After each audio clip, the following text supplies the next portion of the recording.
конференциямызды ашық деп жариялаймыз. Яғни Ахмет Байтұрсынов қазақ халқы үшін еткен ұшан теңіз еңбегі біздің ұлтымыздың жүрегінен ойып тұрып орын алары сөзсіз. Міне сондықтан да біздің халқымыз Ахмет Байтұрсынұлын ұлт ұстазы, ұлттың рухани көсемі деп өте жоғары көтеріп қадірлеген екен. Осы ұлт ұстазымыздың беделі әлем әдебиетінің алдында өте зор.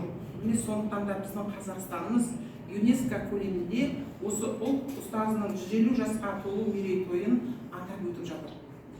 Сондықтан да біз ұлттың есімі Ахмет Байтұрсыновтың есімімен тығыз байланысты, ұлт руханиятының есімімен тығыз байланысты, мемлекет тұтастығымен, ұлт тұтастығымен Ахмет Байтұрсыновның есімі тығыз байланысты екенін білеміз. Қазіргі таңда біздің көптеген жастарымыз белгілі бір жетістікке жету үшін бір мақсатты, бір бағытты ұстанады, бір мамандықты ұстанады. Кейбір дарындар жаңағы ол туа тіпті адамға бір салада айналысу адамға туа тіпті келеді. Ал енді кейбір оқушыларымыз өзінің таңдаған мамандығын мектепті бітірер алдында ғана таңдап, соны әрі қарай жалғастырып кетеді. Ал енді кейбір адамдар жаңағы өзінің мамандығын өмірінің ортасына келгенде тауып, сол қарай соны әрі қарай жалғастырады. Яғни, былайша айтқан кезде барлық адамзат қазіргі шектеусіз ғаламда бір ғана іспен шұғылданатыны белгілі. Ал енді Ахмет Байтұрсынов осы шектеуді бұзып, бірнеше саланы меңгерген екен.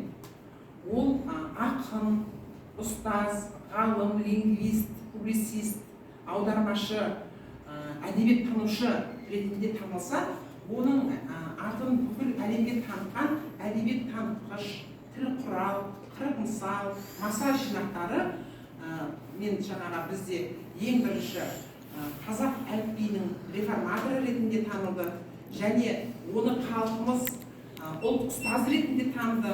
Қазақ газетінің ең алғаш шығарып, оған халықтың жаңағы басындағы ауыр халді жазып, халықтың көзі, құлағы болды дейді жаңағы газетте.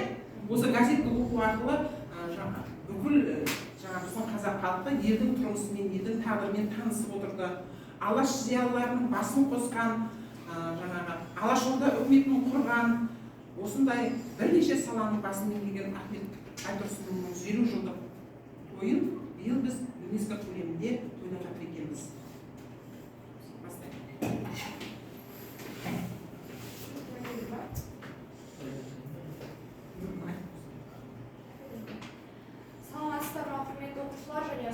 Биылғы жылы ұлт ұстазы Алаштың арысы Ахмет Байтұрсынұлының туғанына 150 жыл толып отыр. Барша қазақтың бағына туған Ахмет Байтұрсынұлы ұлт ұстазы Алаштың арысы, ғасырдың асылы, ақын, аудармашы, ғалым, педагог. Ұлы жазушы Мұхтар Әуезовтің сөзімен айтар болсақ, ахаң ашқан қазақ мектебі, ахаң түрлеген ана тілі, ахаң салған әдебиеттегі еш жүлді ұраны. Өнер, білім, саясат жолында қажымас қайратын бүгінгі уақытта ешқашан ұрпағымыз ұмытпасы анық. Қазеді қатар ұшып қаңқылдаған сахара көлге қонып сарқылдаған. Бір өртке қаудан шыққан душар болып, не қалды тәнімізде шарпылмаған, Алаштың адамының бәрі мәлім, кім қалды таразыға тартылмаған дегендер мен жақсымын толып жатыр, жақсылық өз басынан артылмаған. Біз білетініміздей барша қазақтың бағына туған Ахмет Байтұрсынұлы аудармашы болған. Ол өзінің еңбегімен барша қазақ үшін, елі үшін көптеген еңбектерді жазып қалдырып, қазіргі күнге дейін мұра болып қалдырып кеткені анық. Сонымен қатар Ахмет Байтұрсынұлы ғалымның алғашқы кітабы «Қырық мысал» 1909 жылы, ал екінші кітабы «Маса» 1911 жылы жарық көрген болатын. Аудармашы деп айта кеткеніміздей, бұл ғалым Пушкин, Лермонтов, Гольцер, Нацин өлеңдерін қазақшаға аударды.